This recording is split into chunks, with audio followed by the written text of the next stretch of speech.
Oh, then the first second, there is the infamous fatty grunt. That's good. Yeah, let's just leave that in.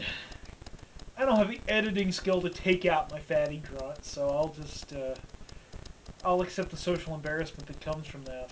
I'm sure you'll hear many more fatty grunts as the time goes on.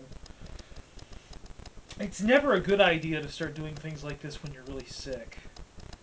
Reminds me of the time that I decided to reenact Die Hard 2 with sheep. That farmer was not very happy, I'll tell you that. But, anyway, I wanted to talk about the one thing I've always wanted to see is a woman so moved by the death of Dan Fogelberg that she has a portrait of him tattooed on her left butt cheek. You know, there'd be something magical about that when you're getting intimate with a woman and all of a sudden you look down and you see Dan Fogelberg. The only thing that would be better is Hall and Oates. I would be very excited by Hall and Oates. And wait, does that make me sound gay? Or than usual? Doesn't matter. Anyway.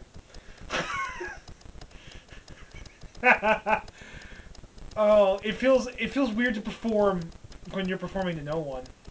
It's sort of like how most everybody who was in the new Star Wars movies must feel. Like, I'm talking to Jar Jar Binks. No, you're not. You're just talking to a wall. Or probably you're talking to the poor asshole who has to be Jar Jar Binks. A man I feel a strange amount of pity and anger for at the same time.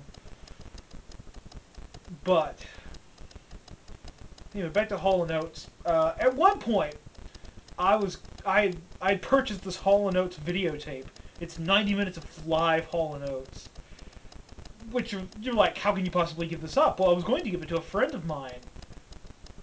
But then I suddenly realized that it just wasn't going in the package. Like, I'll send it to her next time. Next time was like 6 months ago. I just can't get rid of Hall & Oates. I put it on when customers are in the store and it's about 9:30 at night and I'm ready to go home. I find it drives out people pretty quickly, actually. It's when they start playing dueling guitar solos at each other that I think most people really just have to bail out. And I understand. I'm sitting here loving every minute of it because I just wish my hair could be as buoyant as theirs, and alas, it's not. I realize, unlike most men, the loss of hair. I'm no longer. I was never particularly concerned about issues of potency. Fuck, I've never been potent my entire life.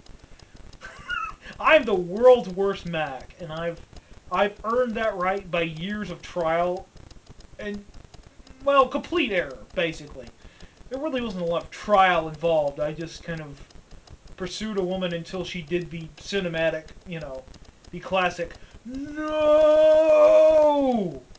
Got down on her knees, there was a rainstorm, some doves flew past, she pulled out guns and started firing them sideways at me.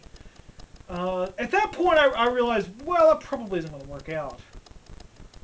Actually, I've never had a woman fire guns at me sideways. When I do that, then I can give up. I can say, well, this is the best rejection I'll ever have.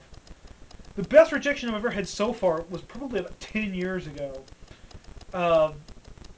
I was laying the Mac down on this girl, and she came back with the best one-liner I've ever heard in my life.